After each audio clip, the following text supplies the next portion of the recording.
TRS ప్రభుత్వం ఓ 10 ఏళ్ల పాటుల ఒక్క డబుల్ బెడ్రూమ్ అని ఇచ్చిందా? తులంబంగారం వస్తుందా? తులంబంగారం వస్తుందా? తులంబంగారం బడ్జెట్ బయట వస్తుంది. అది కళ్యాణ్ లక్ష్మి కానీ షాదీ ముబారక్ కానీ ఒక 80% ఆఫ్ పీపుల్కి ఎవరికి రావట్లేదు. లేదు, 100% వస్తున్నాయి, అట్లా ఏం లేదు. స్కూటీలు ఇస్తారా అన్న? స్కూటీలు ఇంతవరకు ఇచ్చినాం కదా మొన్న. స్కూటీలు ఇచ్చేసి లాస్ట్ టైం. అరే ఎక్కడ ఇచ్చారన్న స్కూటీలు? అరే 500 పడ్డది కదా సన్నవర్లకు, 500 పడ్డది కదా సన్నవర్లకు. అన్నా నమస్తేనా. నమస్తే.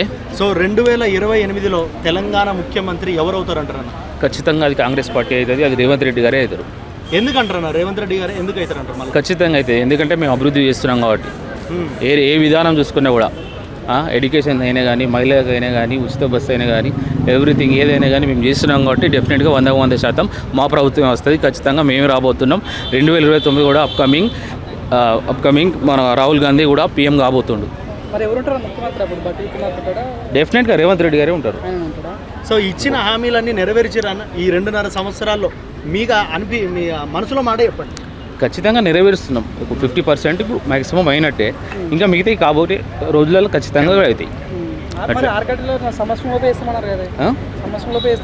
మరి సంవత్సరం చేస్తాము కాకపోతే బట్ జరిగిన సన్నివేశం ఏంది, ఇక్కడ మనకు వచ్చిండ్రు లక్షల కోట్లు అప్పులు చేసుకున్నారు, పోయినరు. ఇప్పుడు ఎక్కడ అవుతున్నాయి? అయ్యే కాడికి అయితే ఇప్పుడు అవి ప్లస్ ఇప్పుడు దాన్ని కట్టుకుంటూ ప్లస్ ఇక్కడ డెవలప్మెంట్ చేస్తున్నాం మేము. ఇప్పుడు దాన్ని మేము డిలే చేస్తలేము కదా, దానికి అయితే పే చేయాలి కదా, అవునా కదా? ఖచ్చితంగా ఉంటుంది కదా అది. ఏది ఇప్పుడు ఇందిరం ఇండ్లు అయితే అవుతున్నాయి కదా, అవుతున్నాయి అయితే లేవా మరి?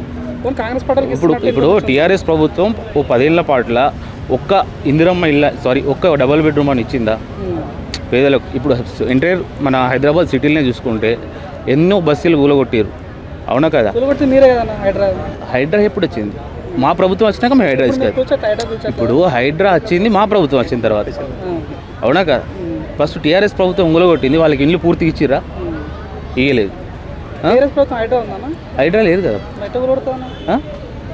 అంటే ఎట్లా ఊళ్ళని అంటే డబుల్ బెడ్రూమ్ ఇల్లు కట్టిస్తామని డిస్మెంటల్ చేసారు మొత్తం. అది మీకు కూడా తెలుసు, మీడియా కూడా మొత్తం చూసారు, నేషనల్ వైడ్ న్యూస్ అది, అవునా కదా? జాబ్ల విషయంలో న్యాయం చేసినా గవర్నమెంట్ ఎందుకు న్యాయం చేయలేదు? మళ్ళీ ఇప్పుడు అప్రాక్సిమేట్లీ లక్ష అది నాకు ఎగ్జాక్ట్ ఐడియా లేదు. పాయింట్ ఉన్నది స్టార్టింగ్లో ఇంకా ఉంది కదా, ప్రభుత్వం ఉంది కదా, ప్రభుత్వం అయ్యేలో బియ్యమా మేము ఇస్తాం కదా. సంవత్సరం 2 లక్షలు అన్నారన్న, 10 సంవత్సరాలు అయిపోయింది. అరే మోడీకి 2 కోట్లు ఇస్తా అన్నాడు, మరి ఇప్పుడు ఎన్ని వచ్చినాయి? మోడీతో పోల్చుకుంటారా? పోల్చుకున్నాడు కాదు, విషయం చెప్తున్నా. పోల్చుకుంటాం మాకేం అవసరం, మేము ఏ పార్టీతో పోల్చుకోము. ఏమైనా ఉంటే మా ఎంబడే వాడాలి, ఎవరున్నాను ఏ పార్టీ అయినా కానీ. 6 గ్యారెంటీలు అమలైనా అవుతున్నాయి కదా. ఒకటి చెప్పండి అన్న పేరు. ఇప్పుడు ఇందిరం మిల్ వచ్చిందా? మీకు రేషన్ కార్డు వచ్చిందా? ఇప్పుడు 10 ఏళ్ల పాటు టీఆర్ఎస్ పాలించింది, ఒక్క రేషన్ కార్డు ఇచ్చిరా? ఒక్క ration card, single ration card ఎక్కడైనా అయిందా? కాలే కదా.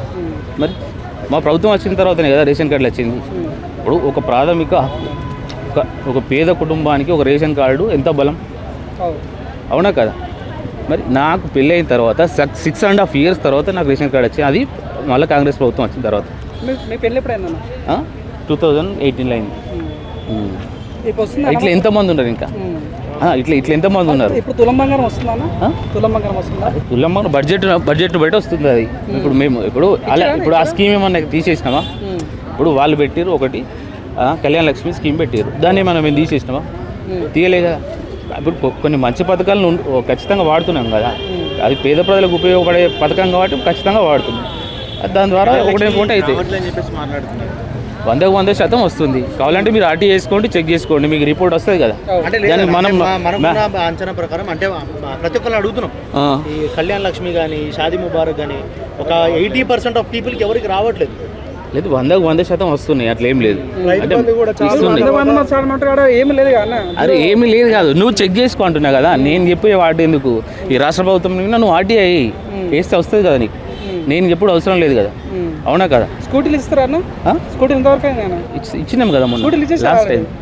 అరే ఎక్కడ ఇచ్చారన్న స్కూటీలు? అరే హ్యాండిక్యాప్ వాళ్ళకి ఇచ్చినాం బ్రదర్, అది మీరు చూసిరు కదా.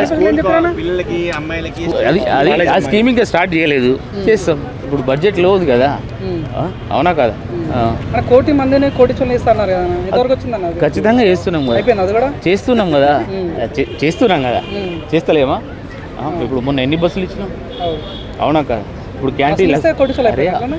కోటీశ్వర్లు కాదు, ఇప్పుడు ఏదో ఒక విధమైన ఎకనామికల్ సోర్స్ అనేది వస్తుందా వస్తలేదా? ఇప్పుడు ఇందిరమ్మ క్యాంటీన్లు ఇచ్చారు, దీని ద్వారా వస్తలేదా? ఎవ్రీథింగ్ వస్తుంది కదా. ఇప్పుడు ఒకటేసారి మొత్తానికి అవుతుందా? ఇప్పుడు రేవంత్ రెడ్డి గారే హెల్త్ మినిస్టర్, హోమ్ మినిస్టర్, అంటే మిగతాకి ఇస్తే హెల్త్ మినిస్టర్ ఆయనకి అయితే దామోదర్ నరసింహన్ కదా హెల్త్ మినిస్టర్. హోమ్ మినిస్టర్ తన దగ్గర ఉంది, ఎడ్యుకేషన్ మినిస్టర్ తన దగ్గర ఉంది. ఎందుకంటే అట్లా వేరే లేరా? వస్తుంది ఇప్పుడు ఇంకెప్పుడు వస్తారు? ఇస్తారు. అరే ఏకుండా ఉంటారు కదా. ఇప్పుడు వచ్చేదాన్ని కూడా నిజంగా ఎవరు మాట్లాడతలేరు కదా. మాట్లాడకపోవటం వల్లే కొన్ని వైరల్ అవుతున్నాయి అందులో విషయాలు. వచ్చిందని చెప్పాలి కదా, వచ్చినా కూడా చెప్తలేరు కదా. యువతకి ఇస్తాను కదా యువ వికాస్ ఉంది ప్రోగ్రామ్, అది నెక్స్ట్ కాదని అంటే ఇంకా రాలేదు. రాజ్య వికాస్ వచ్చిన అదే రాలేదు, మధ్యలో ఎలక్షన్ వచ్చింది కాబట్టి ఆ ఎలక్షన్ విధానంగా ఇయ్యరాదు కదా, యాజ్ పర్ రూల్ ప్రకారం అయితే ఇయ్యరాదు కదా. పథకాలు అరే ఆలోపే ఇస్తాం కావచ్చు, ఎందుకు అట్లా అనుకోవాలి? ఇప్పుడు వ్యతిరేకత ఎక్కడ పెరగలేదు, అందరూ సాటిస్ఫై ఉన్నారు. రైతు బంధువు ఇప్పటికి 2 సీజన్లు ఇవ్వలేదు. ఇప్పుడు మొన్న సీజన్ స్టార్ట్ చేసి మళ్ళీ నిన్న ఒకటి ఇనిషియేట్ చేశారు విడతల వారీగా. రైతులు నిజంగా ఉత్సాహంగా ఉన్నారా కాంగ్రెస్ ప్రభుత్వం వల్ల? ఖచ్చితంగా ఉన్నారు. ఇప్పుడు ఈ మంత్ పడుతుంది కదా, ఈ మంత్ మొన్ననే అనౌన్స్ చేసిరు కదా, ఆ విషయం కూడా మీరు చూసిరు కదా. రైతులు ఒక ధాన్యం కొనుగోలు కాలేదు, మునకలు ఉన్నాయి, కళ్ళంలోనే ఇంకా ధాన్యాలు ఉన్నాయని చెప్పి చాలా మంది మొన్నటిదాకా వీడియోలు చూసాము. దాన్ని మీరేం చెప్తారు? అది అట్లేం లేదు, కొన్ని అనివార్య కారణాల వల్ల ట్రాన్స్పోర్ట్ ఇబ్బంది వల్ల కొన్ని ప్లేస్లలో అవి జరిగినాయి, అది వాస్తవం. కొంచెం ఇబ్బంది జరిగింది, అది దానికి మళ్ళీ చేసిరు కదా. మీరు తడిసిన ధాన్యాన్ని కూడా మార్కెట్ వాల్యూ ఎంత ఉందో ఆ వాల్యూ ప్రకారమే గవర్నమెంట్ తీసుకున్నది కదా. ఇప్పుడు తడిసిన ధాన్యాన్ని కూడా ప్రభుత్వం తీసుకున్నది. ఇప్పుడు తడిసిన ధాన్యాన్ని తీసుకోకుండా ఉండలే కదా, ఇప్పుడు తప్పు జరిగింది కావచ్చు.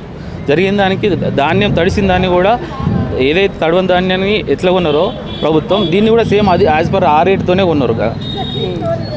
ఇక రైతు ఎక్కడ అన్యాయం జరగలేదు కదా. వారికి సన్నవడ్లకు బోనస్ అనేది ఇంతవరకు ఒక్కసారి కూడా ఇవ్వలేదు. స్టార్టింగ్ లో 500 బోనస్ ఇస్తాం, 500 పడ్డది కదా సన్నవడ్లకు. అని కేసీఆర్ ఉన్నప్పుడు హెల్త్ సంబంధించి కేసీఆర్ కిట్ వచ్చేది, కేసీఆర్ కిట్ రావట్లేదు అంటారు. గర్భిణీలకు ఎంత కొంత వేతనం ఇచ్చేవాళ్ళు, ఇప్పుడు ఏమి ఇవ్వట్లేదు. ఈ కేసీఆర్ కిట్ వస్తుందా? ఇప్పుడు కిట్ వస్తుందా? ఎందుకు ఇందిరమ్మ కిట్ వస్తున్నప్పుడు వస్తుంది కదా. ఎవరు రాలేదని ఎవరన్నారు? ఆర్టీ రిపోర్ట్ చూస్తున్నాం. మీరు రిపోర్ట్ కాదు, మీరు ఇప్పుడు తీసుకోండి. కిట్టు లేదు, కిట్టు లేదు కాదు బ్రదర్, నేను చెప్తే పట్టు. ఆ కిట్ అనేది డిస్ట్రిబ్యూట్ చేసిర్రు, దానికి కూడా మీ ప్రెస్ వాళ్ళే వీడియో తీసి వైరల్ చేసిర్రు. దానిలో ఆ బ్యాగ్ మీద కేసీఆర్ ప్రభుత్వంలో బ్యాగు ఏదైతే ఉందో ఆ బ్యాగులు మిగిలిపోయిన బ్యాగులలో కూడా దాన్ని డిస్ట్రిబ్యూట్ చేసిర్రు. మరి అది ఎక్కడికి వెళ్ళి చేసిర్రు? ఇప్పుడు వాళ్ళ దాంట్లో చేయొద్దు కదా, మేము నెగిటివ్గా ఉంటే. ఫ్యూచర్ సిటీ ఎక్కడికి వచ్చిందన్నా? ఫ్యూచర్ సిటీ స్టార్ట్ అవుతుంది, ఫ్యూచర్ సిటీ నేను అదని అంటలేను కదా. పిల్లలు లేచారా? అది పిల్లలు స్టార్ట్ అవుతుంది. ఊరికైనా ఒక సిటీ స్టార్ట్ చేయాలంటే అయిపోతుందా కదా. సో మళ్ళీ 2028లో వాసాల మరిని బంగారు వాసారం మళ్ళీ చేస్తా అన్నాడు కేసీఆర్ సార్. మరి చేసిండా? కొడితే బాణం అక్కడికి దిగాలన్నాడు, చక్కగా దిగాలన్నాడు. మరి దిగలేదా? దిగలేదు. ఇప్పుడు ఆమె పేరు ఏం పేరు? మా దోస్తు అని వీడియోలో పక్కపన్న కేసీఆర్ గారు ఉన్నారు కదా, ఇవే మా దోస్తే కూకొని తిన్నాడు కదా. ఆమె కాంగ్రెస్ ప్రభుత్వం ఇల్లు కట్టించింది, ఇందిరమ్మ ఇల్లు ఆమెకి ఇచ్చింది.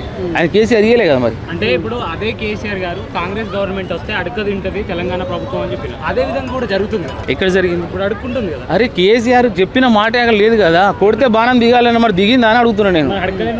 జరుగుతుంది కదా సార్, దిగిందా? జరుగుతుంది. ఎక్కడ జరిగింది? ఇప్పుడు ఏమంటుండు రేవంత్ రెడ్డి అంటుడు నాకు అప్పు ఉడతలేదు అని. అరే అడుక్కునే పరిస్థితి. నీవు ఒకటి విషయం ఏంటంటే బ్రదర్, అప్పు పుడతలేదు అంటే ఎనీ కైండ్ ఆఫ్ సెక్టర్. ఇప్పుడు ఏ వింగ్లో తీసుకున్నా కూడా ప్రతి ఒక్క దాంట్లోకి వెళ్ళి కేసీఆర్ అప్పు చేసిండు. ప్రతి ఒక్క డిపార్ట్మెంట్, ఏ డిపార్ట్మెంట్ ఉంటే ప్రతి ఒక్క ఏ డిపార్ట్మెంట్ మొదలుకుంటే అన్ని డిపార్ట్మెంట్లో అప్పులు చేసిండు. అప్పులు చేసినప్పుడు ఇప్పుడు దానికైతే ఇంట్రెస్ట్ అనేది పే చేయాలి కదా. ఆర్బీఐ బ్యాంకు మనం అయితే పే చేయాల్సి ఉంటుంది కదా. మరి అవి కట్టుకుంటూ ప్లస్ అభివృద్ధితో ముందడికి పోతున్నాం మేము.